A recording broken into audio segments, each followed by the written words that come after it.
Coup de projecteur dans cette édition sur Baudin-Châteauneuf. C'est en effet à cette entreprise implantée à Châteauneuf-sur-Loire dans le Loiret qu'a été confiée la fabrication des éléments métalliques du pont qui enjambera la Maine à Angers dans quelques mois et qui servira en particulier pour le tramway.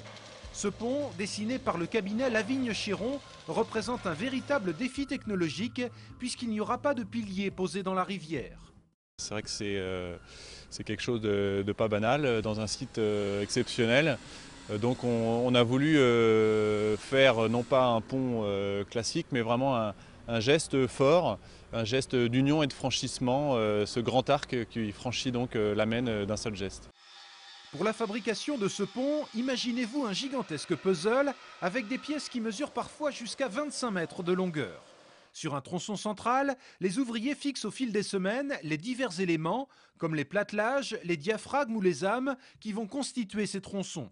Ces derniers pourront alors être équipés et peints avant d'être assemblés pour donner au final un ouvrage aux dimensions et aux chiffres extrêmement impressionnants. C'est un ouvrage qui mesure 300 mètres de long, qui fait 18 mètres de large, qui pèse 2000 tonnes d'acier.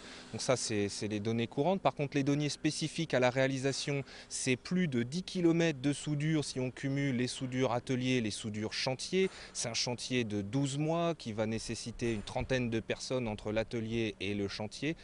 Ces gigantesques tronçons seront ensuite acheminés aux abords de la Maine vers la fin février. Ils seront alors poussés les uns derrière les autres, ce qui permettra enfin la construction de l'arc du pont à l'automne 2009. L'ouvrage devant être définitivement terminé au premier trimestre 2010.